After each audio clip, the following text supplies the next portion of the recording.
ህይወት ልክ እንደ አንድ ታላቅ ጉዞ ናት። በዚህ ጉዞ ላይ የምንጭናቸው ስንቆች፣ የምንጓዝበት መንገድና አብረውን የሚጓዙ ሰዎች የመዳረሻችንን ጥራት ይወስኑታል።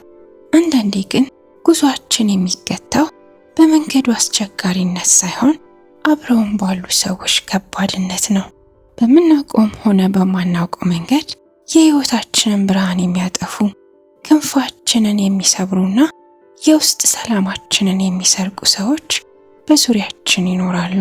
ዛሬ ራሳችሁን እንድትታደጉና ወደ ተሻለ ማንነት እንድትሻገሩ በህይወታችሁ ውስጥ ካሉ በፍጥነት ልታስወጧቸው የሚገቡ 5 አይነት ሰዎችን በዝርዝር እንመለከታለን።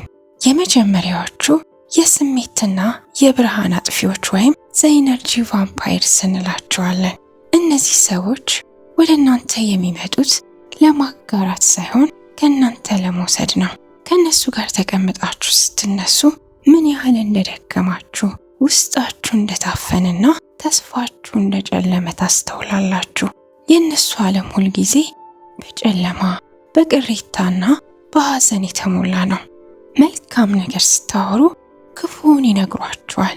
ደስታችሁን የሚጋሩበት ሳቅ የላቸውም። ነገር ግን በሐዘናችሁ ቀን የራሳቸውን ሰቀቀን ጨምረው ሸክም ያበዙባችኋል። እናንተ ስለ አዲስ እቅዳችሁ ወይም ስላገኛችሁ ስኬት በደስታ ስትነግሯቸው፣ እነሱ ግን ወዲያውኑ ሊያጋጥማችሁ የሚችለውን አደጋ ወይም ውድቀት በመንገር ደስታችሁን ያጠፉታል። እናንተ የገጠማችሁን ችግር አማክራችኋቸው መፍትሄ እየፈለጋችሁ ቢሆን እንኳ ወሬውን ጠልፈው ወደ ራሳችሁ ይመልሱታል። ያንተ እኮ ይሻላል፣ እኔ ላይ የደረሰውን ብትሰማ በማለት የእናንተን ስሜት ዋጋ ያሳጡታል። ለእነሱ ስትሉ ጊዜያችሁን፣ ገንዘባችሁንና ምክራችሁን ብትለግሱ መቼም ቢሆን አይረኩም። ሁልጊዜም ተጨማሪ ነገር ይፈልጋሉ። ካልሰጣችኋቸው ግን ወዲያውኑ እንደ ጨካኝና እንደማታስቡላቸው አድርገው ይፈርጇቸዋል። እነዚህን ሰዎች አቅርባችሁ ማቆየት ማለት የገንዛ ራሳችሁን የጤናና የስነ ልቦና ደህንነት አሳልፎ መስጠት ማለት ነው።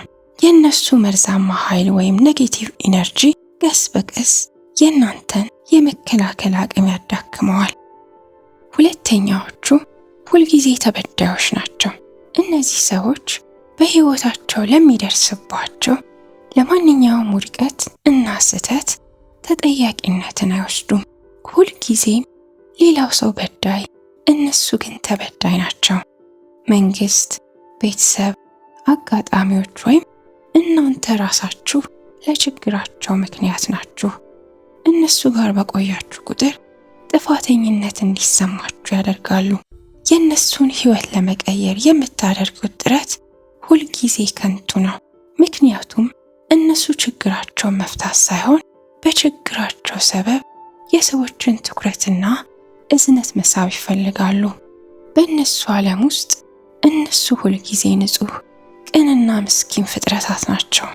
ዓለም ግን ሁልጊዜ በእነሱ ላይ ያሴረችና ጨካኝ መድረክ ናት። ስራ ካጡ ጥፋቱ የሰዎች ወይም የኢኮኖሚው ነው። ትዳራቸው ወይም የፍቅር ግንኙነታቸው ከፈረሰ ጥፋቱ ሙሉ በሙሉ ያጋራቸው ነው። ፈተና ከወደቁ አስተማሪው ስለጣላቸው ነው። በጭራሽ እኔ የቱ ጋር ነው የተሳሳትኩት ብለው ራሳቸውን አይጠይቁም። ሌላው እንደዚህ አይነት ሰዎች ከነሱ ጋር በቆያችሁ ቁጥር መጥፎና ጨካኝ ሰው እንደሆናችሁ እንዲሰማችሁ ያደርጋሉ። እናንተ ጠንክራችሁ ሰርታችሁ ስትለወጡ ወይም ደስተኛ ስትሆኑ የእነሱን መከራ እያያችሁ እንዴት እንደዚህ እንደምትሆኑ በማስመሰል የውስጥ እረፍት ይነሷችኋል። ለእነሱ ችግር መፍትሄ ብትነግሯቸው ወይም ልታግዟቸው ብትሞክሩ መቼም አይቀበሏችሁም። ምክንያቱም እነሱ የሚፈልጉት መፍትሄ ሳይሆን በችግራቸው ሰበብ የሰዎችን ትኩረትና ርህራሄ መጠቀም ነው። የእነሱን የሰቀቀን ታሪክ እንድትሰሙ፣ እንድታዝኑላቸውና ሁልጊዜ እንድታጽናኗቸው ይፈልጋሉ። የእናንተ ጊዜና ስሜት ልክ የግል ንብረታቸው አድርገው ይቆጥሩታል። ነገር ግን እናንተ ስትደክሙ ወይም እርዳታ ስትፈልጉ እነሱ መቼም አይገኙም። ከነዚህ ሰዎች ጋር መኖር ልክ ቀዳዳ ባለው ታንኳ ላይ ተቀምጦ ውቅያኖስን ለመሻገር የመሞከር ያክል ከንቱ ነው። የእነሱ አኗኗር በሂደት የእናንተንም አስተሳሰብ ይመርዘዋል። እናንተም ልክ እንደነሱ እኔ ምንም ማድረግ አልችልም፣ እጣ ፋንታዬ መጥፎ ነው ወደሚል አደገኛ የተስፋ መቁረጥ ማጥ ውስጥ እንድትሰምጡ ያደርጓቸዋል። በተጨማሪም የእነሱን ሕይወት ለመቀየር በምታደርጉት ጥረት የራሳችሁን ወርቃማ ጊዜ፣ ጉልበትና የሕይወት ዕድሎች ታባክናላችሁ። ሶስተኛዎቹ ባለ ሁለት ገጽታ ተንኮለኞች ናቸው። በፊታችሁ እንደ መልአክ የሚሆኑ ከጀርባችሁ ግን እሾሃቸውን የሚተክሉ ሰዎች ናቸው። በእናንተ ፊት የሚያሳዩት ፈገግታና የሚናገሩት ጣፋጭ ቃል የልባቸውን እውነተኛ ገጽታ አይናገርም። የእናንተ ምስጢር፣ ድክመትና ስሜት ለራሳቸው መጠቀሚያ ወይም የወሬ ማድመቂያ ያደርጉታል። እነዚህ ሰዎች ፍቅራቸው የሽፋን፣ ወዳጅነታቸው የጥቅም ነው። ስትፈልጓቸው የማይገኙ፣ ሲፈልጓችሁ ግን ዓለምን የሚያጠቡ ናቸው። በእናንተ ፊት አድናቂ፣ አክባሪና ታማኝ ወዳጅ ይመስላሉ። ነገር ግን ልክ ዞር ስትሉ የእናንተን ስም ለማጥፋት፣ ስኬታችሁን ለማሳነስና ክብራችሁን ለመቀነስ የመጀመሪያዎቹ ናቸው። ወደ እናንተ የሚቀርቡት በወዳጅነት ስም ሚስጥራችሁን፣ ድክመታችሁንና ፍርሃታችሁን ለማጥናት ነው። ይህንን መረጃ ደግሞ ትክክለኛው ጊዜ ሲደርስ እናንተን ለማጥቃት ወይም ለራሳቸው ጥቅም ለማዋል እንደ መሳሪያ አድርገው ይጠቀሙበታል። ስህተት ሲሰሩ እንኳ ጥፋተኛው እናንተ እንደሆናችሁ አድርገው የማሳመን አስገራሚ ችሎታ አላቸው። የእናንተን የማሰብና የማስታወስ አቅም እንድትጠራጠሩ ያደርጓችኋል። ሁልጊዜ እናንተ ይቅርታ ጠያቂ እንድትሆኑ ሁኔታዎችን ያመቻቻሉ።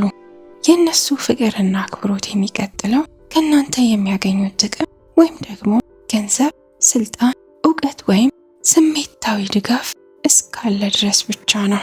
እናንተ ስትቸገሩ ወይም ምንም ነገር መስጠት በማትችሉበት ጊዜ መጀመሪያ ጥለዋችሁ የሚጠፉ እነዚህ ሰዎች ናቸው። እነዚህ አይነት ሰዎች አብረዋችሁ እስካሉ ድረስ በማያቋርጥ የደህንነት ስጋትና ጭንቀት ውስጥ ትኖራላችሁ። በሰዎች ላይ ያላችሁን እምነት ሙሉ በሙሉ ያጠፋዋል። ከሁሉ በላይ ደግሞ የእናንተን ቅንነትና መልካምነት ተጠቅመው ለራሳቸው ስኬት መሰላል ስለሚያደርጓችሁ ውስጣችሁ በቁጭት እንዲሞላ ያደርጋሉ። ከነዚህ ሰዎች ጋር በግልጽ መነጋገርም ወይም መከራከር አያስፈልግም። ምክንያቱም ውሸትና ማጭበርበር የባህሪያቸው አካል ስለሆነ ሁልጊዜ አሸንፈው ለመውጣት ይሞክራሉ። አራተኛዎቹ የህመም ገዳዮችና ተስፋ አስቆራጮች ናቸው። ትልቅ ራዕይ፣ አዲስ እቅድ ወይም የተሻለ ህይወት የመምራት ፍላጎት ሲኖራችሁ መጀመሪያ የሚያገኟችሁ እነዚህ ናቸው። አትችልም፣ አይሆንም፣ ካንተ በፊት የሞከሩት ወድቀዋል፣ ዘመኑ ክፉ ነው የሚሉ ቃላት የዘወትር መዝሙራቸው ናቸው። የእነሱ አስተሳሰብ በገንዛ ፍርሃታቸው የታጠረ ስለሆነ እናንተንም ከነሱ አጥር እንድትወጡ አይፈልጉም። የራሳቸውን አለመቻል በእናንተ ላይ ይጭናሉ።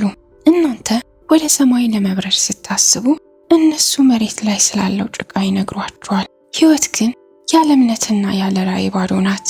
ህልማችሁን የሚገሉ ሰዎችን ከማዳመጥ ድምፃችሁን አጥፍታችሁ ወደ ስኬት ጉዟችሁ መገስገስ ትልቅ ብልህነት ነው።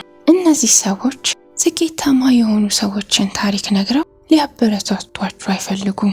ይልቁንም በተመሳሳይ መንገድ ላይ ተጉዘው የወደቁ የከሰሩና የተሸነፉ ሰዎችን ታሪክ ብቻ በመምረጥ ጭንቅላታችሁን በፍርሃት ይሞሉታል። እናንተ አዲስ መጽሐፍ ስታነቡ፣ አዲስ ክህሎት ስትማሩ ወይም ራሳችሁን ለመቀየር ስትጥሩ ምን ልታመጣ ነው ጊዜን የምታባክን እያሉ ያፌዙባችኋል። ምክንያቱም የእናንተ ከፍታ የእነሱን ዝቅታና ስንፍና ቁልጭ አድርጎ ስለሚያሳያቸው አብራችኋቸው ጭቃ ውስጥ እንድትቀሩ ይፈልጋሉ። እነዚህ ሰዎች አደገኛ የሚሆኑት ተስፋ የሚያስቆርጧችሁ በጥላቻ ስሜት ሳይሆን አዝኝልሽ ነው፣ እንዳትጎጃ ብዬ ነው የሚል የሐሰት ሐሳቢነት ስለሚቀርቡ ነው። እንደነዚህ አይነት ሰዎችን በአቅራቢያችሁ ማቆየት ማለት የገንዛ የወደፊት ህልማችሁን በገንዘብ መሸጥ ማለት ነው። የነሱ የማያቋርጥ አሉታዊ ቃል ወይም ኔጌቲቭ ወርድ ቀስ በቀስ ወደ ንዑስ አእምሯችሁ ወይም ሰብኮንሺየስ ማይንድ እየሰረጸ ይሄዳል። በሂደት በራሳችሁ ላይ ያላችሁን እምነት ታጣላችሁ። ለመጀመር የምትፈልጉትን ወርቃማ ራዕይ ሳትጀምሩት እንድትቀብሩት ያደርጓችኋል። በመጨረሻም ልክ እንደነሱ ተራ ሐሳብ ያላችሁ አጉረምራሚና የህይወት ተመልካች ብቻ ሆናችሁ ትቀራላችሁ። ህልማችሁን ለመከላከል ከነዚህ ሰዎች ጋር መሟገት አያስፈልጋችሁም። የእናንተ ስኬት ለነሱ ምርጥ መልስ ነው። ለነሱ ህልማችሁን ማሳየት ያለባችሁ በማማከር ወይም በማውራት ሳይሆን በተግባርና በውጤት መሆን አለበት። አምስተኛዎቹ ቀናተኞችና የምቀኝነት ጥላ ያረፈባቸው ናቸው። እውነተኛ ወዳጅ የእናንተ ስኬት የእሱ ስኬት ይመስል ልቡ በደስታ ይሞላል። እነዚህ በአምስተኛ ላይ የተቀመጡት አይነት ሰዎች ግን የእናንተ ትንሽ ከፍታ እረፍት ይነሳቸዋል። ከእናንተ ጋር በሚስጥር ይወዳደራሉ። የእናንተን ስኬት ዝቅ አድርገው ያያሉ፣ ወይም ደግሞ በእድል የመጣ አስመስለው ያጣጥሉታል። በስኬታችሁ ቅጽበት የሚያሳዩት ፈገግታ የውሸት እንደሆነ አይናቸው ይናገራል።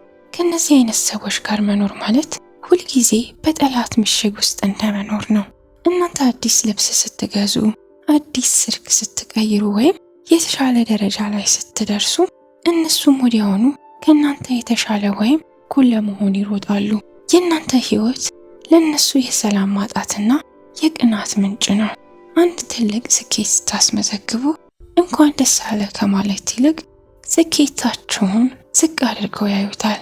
ደስ ይላል ግን እኮ እድል ቀንቶ ነው ወይም ይህማ ለማንም ይሳካል በማለት ጥረታችሁንና ዋጋችሁን ያሳንሱታል። እናንተ ስትሳሳቱ፣ ስትወድቁ ወይም ችግር ውስጥ ስትገቡ በፊታቸው ላይ የሐዘን መልክ ያሳያሉ። ነገር ግን በአይናቸው ውስጥና በውስጣቸው የሚሰማቸውን ጥልቅ እርካታና ደስታ መደበቅ አይችሉም። የእናንተ ውድቀት ለነሱ ትልቅ እረፍት ነው። አንዳንዴ ደግሞ በፊታችሁ የሚናገሩት ውዳሴ ከልክ ያለፈና ውሸት መሆኑ የሚታወቅ ነው። ከጀርባችሁ ግን የእናንተን ጉድለት ለሌሎች በማውራት ክብራችሁን ለመቀነስ ይተጋሉ። እስካሁን ያየናቸው እነዚህ 5 አይነት ሰዎች በህይወታችሁ ውስጥ በመኖራቸው አንድ ትልቅ የጋራ ዓላማ አላቸው። እነሱ የእናንተን ማንነት ማሳነስ፣ ሰላማችሁን መስረቅ፣ እግዚአብሔር ያዘጋጀላችሁን የከፍታ ማማ ሳትረግጡ በሰው ሰራሽ እስር ቤት ውስጥ እንድትቀሩ ማድረግ ነው። እነዚህን ሰዎች ከህይወታችሁ ማግለል፣ መቀነስ ወይም ሙሉ በሙሉ ቆርጦ ማስወጣት የጭካኔ ምልክት አይደለም። ፍቅር ማጣት ወይም ራስ ወዳድነትም አይደለም። ይልቁንም ለተሰጣችሁ ውድ ህይወት፣ ለነገ ህልማችሁና ለገንዘብ ፍላጎታችሁ የምታሳዩት ታላቅ አክብሮትና የብልህነት ጥበብ ነው። ጊዜያችሁ ህይወት ነው። ስሜታችሁ ክቡር ነው። አእምሯችሁ የሰላም ማደሪያ ነው። እነዚህን ውድ ሀብቶቻችሁን ለሰዎች የስሜት ድራማና መርዛማ ባህሪ በነጻ አታስረክቡ። የዛሬውን አበቃን። አብራችሁን ስለነበራችሁ እናመሰግናለን።